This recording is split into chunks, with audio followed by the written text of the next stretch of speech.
bienvenue et merci d'être avec nous. Votre premier roman raconte l'histoire donc de cette jeune Congolaise Bibiche qui n'a pas été épargnée par la vie. Qu'est-ce qui a poussé l'autrice que vous êtes, originaire des Comores et de Madagascar, à écrire ce récit? Alors d'abord, merci de me recevoir. Et ce qui m'a poussée à raconter cette histoire, en fait, c'est déjà le fait que j'écrivais auparavant, j'écrivais beaucoup d'histoires. Et là, j'étais traversée par la fiction. Et dans mon travail, il se trouve que je rencontrais beaucoup de femmes et d'hommes congolais. Alors précisons que vous avez été avocate et qu'aujourd'hui vous êtes juriste. Exactement, j'étais avocate en droit des réfugiés.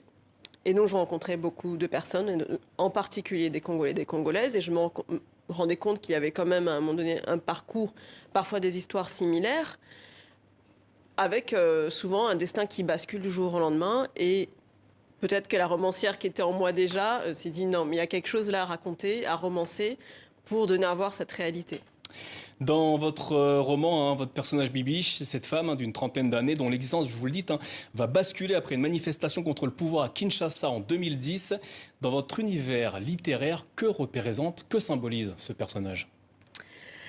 Alors Bibiche, en fait, c'est peut-être l'histoire d'une femme qui pourrait nous ressembler finalement, qui un peu comme vous, comme moi, mais qui n'a pas eu la chance de naître par exemple en France. Et c'est ça que j'ai voulu raconter, c'est comment une vie bascule en fait pour quelque chose d'aussi simple que participer à une manifestation. Et à travers ce personnage, je touche à des thèmes qui m'importent beaucoup, comme la question du lien, de la mémoire, l'exil, l'identité aussi, et puis surtout la reconstruction qui est en fait au cœur de ce roman. Bibiche passera 5 mois en prison, dans des conditions assez précaires. Elle subira la violence des hommes, des viols. Vous vous êtes inspiré des récits des anciennes clientes que vous avez eues à rencontrer lors de vos activités d'avocate? En partie, oui. C'est vrai que c'est une question, on ne va pas se cacher, qui revient souvent, la question des violences sexuelles qu'on peut subir en RDC, ailleurs aussi, mais particulièrement là, dans le cadre d'opposition politique ou dans le cadre des guerres qui sévissent en RDC. Et je ne pouvais pas ne pas l'aborder, en fait, à partir du moment où je décide de créer ce personnage. Quel est l'importance justement de ce sujet? Il est très important pour moi parce qu'en fait, ce que je voulais aussi raconter quand même en donnant un visage à un demandeur d'asile, c'est sa reconstruction, le fait de souligner en fait qu'il arrive avec un certain lot de traumatisme.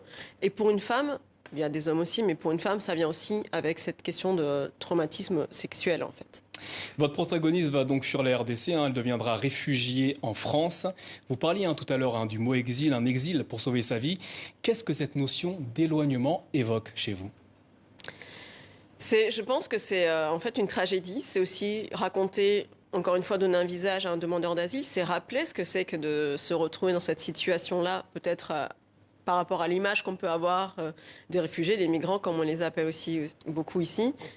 Et que parfois on oublie en fait que derrière il y a des histoires et que s'éloigner de son pays, de quitter, parce que Bibiche, et c'est le cas de beaucoup de gens dans cette situation-là, part du jour au lendemain dans un pays qu'elle ne connaît pas, où elle ne connaît personne. Heureusement pour elle, elle parle français, mais ce n'est pas le cas de tout le monde. Et je voulais rappeler que c'est d'abord une tragédie, en fait. Dans votre livre, il y a ces situations particulièrement difficiles que vous racontez avec précision, mais il y a aussi d'extraordinaires moments d'humanité, de solidarité entre des personnes qui ont tout perdu. Et est-ce une nécessité pour vous de mettre de la lumière dans l'obscurité qui entoure vos personnages? Bien sûr, parce que quand je parle de tragédie, il y a aussi derrière une réinvention. Il y a la possibilité de se réinventer, d'essayer de savoir qui on est, de réconcilier le passé et l'avenir.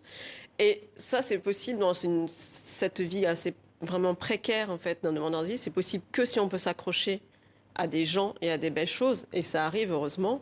Et c'est vraiment ces élans de solidarité qui permettent à Bibiche, à mon personnage, de se reconstruire.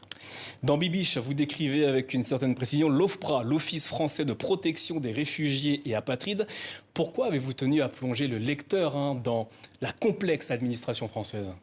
Parce que c'est un vrai défi en fait pour les étrangers. Imaginez déjà, pour nous qui vivons ici, c'est quand l'administration française peut faire peur. Imaginez un étranger qui débarque du jour au lendemain, qui est là pour oublier ce qui lui arrive et puis tout d'un coup on lui impose des rendez-vous à la préfecture, des dates butoirs, une procédure, des acronymes.